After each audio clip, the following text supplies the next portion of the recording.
What's going on, you guys? Welcome back for another video, and today we're going to be doing some stuff not necessarily on the fun car, which is the Mustang. Now, this daily driver has a funny story which I can maybe get into in future videos, but this was my first car. It just needs some maintenance stuff, and it has an issue because it has 180,000 miles on it. It's just starting to tap really loudly, but I'm pretty sure a lot of you guys wouldn't even know that this car existed. Right here is my 2005 Ford Focus ST, which has the painted mirror, painted door and handle and stuff like that, but really it is an ST, and I'll prove it to you guys really quick. So the big telltale is the red interior. So I have a red and black interior throughout, and it's super messy. Like I said, this is the daily driver. One of the things is because of the age, just these shocks have blown themselves out. So I need to get new shocks, which I have. I'm gonna install them, but it has a subwoofer and all that stuff. All the basic things you would do to a car if you're like a high school kid, then this is what this was. Like, I did everything on it, and it used to look a lot cooler, but now it's just a daily driver. To fix the tapping, I've read a lot about this stuff. This is called Ceratec. You just pour it into your oil, and it's supposed to kind of like lubricate and fix it. That's why I'm doing it right now and trying to beat the light, because I want it to really cool off. But on cold starts, it gets pretty loud. We got the ST badge right there. We're gonna start it up so I can show you guys just how loud this little ticking is. I think it's just the lifters or it's these flaps or something, but I'm gonna try this Ceratec stuff. It was only 20 bucks from Liqui Moly. It's hanging the RPMs pretty high because it's a cold start, but there it is, 180,334 miles. Like I said, this thing gets all of the use. The Mustang is just a weekend car really, but I'm starting to hear it. So let me show you guys what I'm talking about.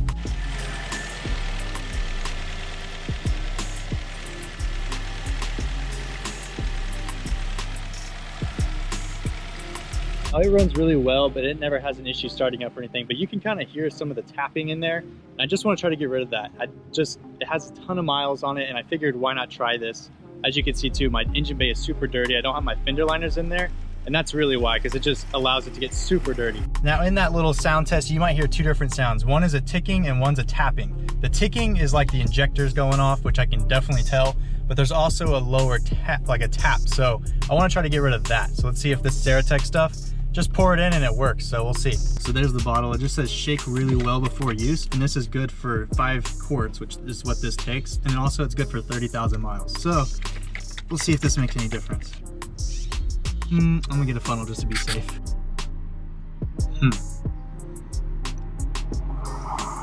Like latte. I'm pouring in latte, Liqui Moly. Now I've actually heard about this stuff using on the Coyote tick on the 5.0s, but we'll see if it works on this too. If it does, then it might make this motor last a little bit longer, or at least just be a little bit quieter. Let's go ahead and see if that made any type of a difference. Like I said, she starts up just fine every time. But, okay, honestly, it does sound a little bit smoother. Oh no, there's a little bit of tapping. I can hear it. I don't know if you guys can hear it, but I can hear a little bit of tapping. We're gonna let it warm up, kind of cycle all the way through like hot.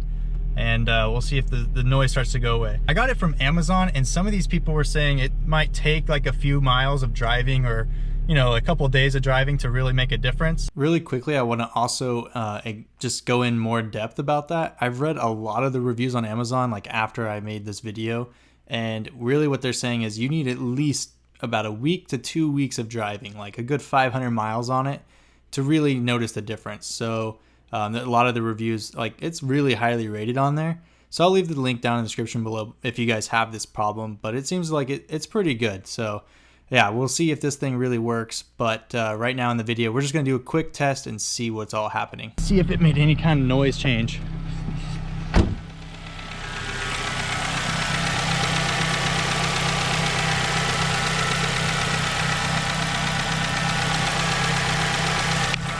Not really. I could totally hear it still. That's not what I want to hear, but we'll let it run for a while. I'm gonna work on the what are they called? The trunk shocks. I got these babies on eBay. They were, I don't know, 12 bucks, 15 bucks. They're finally in. They're max pow, aka max power.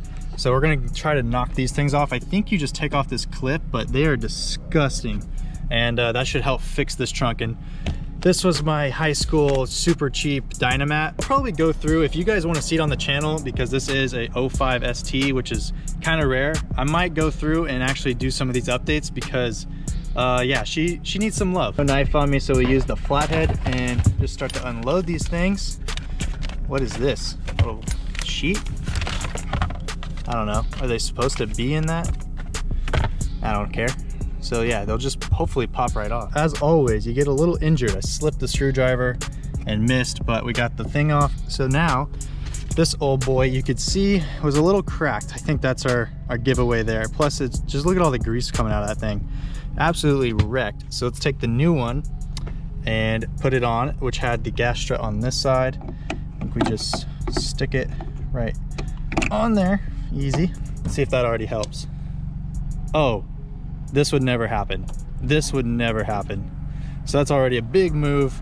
So let's go to the other side. Before, it would just slam down. So now I'm just gonna knock this out. Maybe in another video, if you guys wanna see more about this, like I said, 05 Focus ST, this is the first generation of it, and I have it warming up still. If you guys wanna see something about it, you know, maybe we could build it. I had some stuff on it before. This was the car that kind of started it all for me, and I learned a lot. Like, I bought my first set of tools because of this car, did my coilovers in my buddy's garage with this car, got my first wheel and tire, started learning about fitments. All of that was because of this car. Even had a muffler delete that sounded pretty hilarious. Literally never happened before.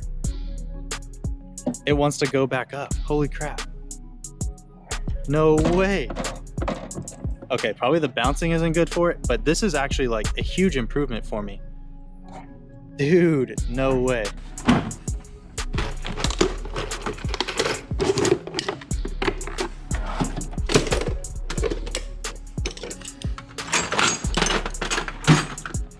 Let's go for a quick drive around the block because right now it doesn't seem that much quieter. So we're just gonna do like a 2-minute block drive real quick and see if that makes a difference, but I highly doubt it.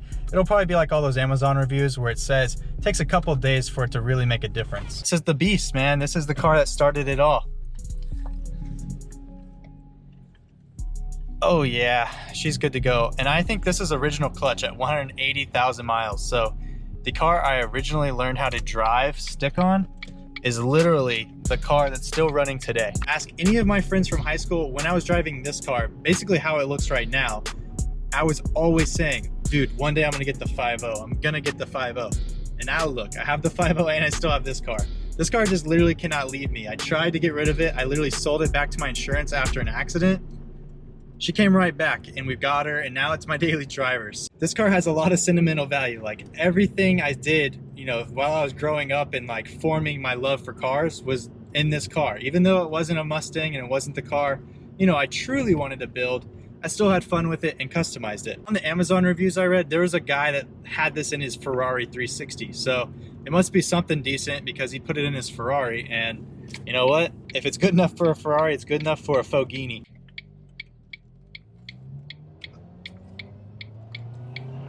One-handed. She's not super fast, but you know, she's got some pep. This car was fun just because I could really rev it out and I really wouldn't be going that fast. However, in the Mustang, you let it rev out, you're definitely going to jail. And we're back home, and I don't think it made any lick of difference. I'll just keep you guys updated on it. I think it's just gonna take some time to work in because, I mean, it's going through your entire oil system and it's gotta coat all that stuff. I know this wasn't really an exciting video, but I just wanted to feel it out and see if you guys would be interested in seeing some Focus content. This is actually what I started the channel with, but we'll see if now, because I have a Mustang audience, if you guys even give a crap about this car. So I'm really gonna be receptive, and this video will be kind of a test. I know it really wasn't exciting. I didn't rip on it or anything, and I barely showed it, but if it even piques your interest, let me know down in the comments below. As always, I hope you guys enjoyed, and if you did, then please comment, like, subscribe, and I'll see you guys next time.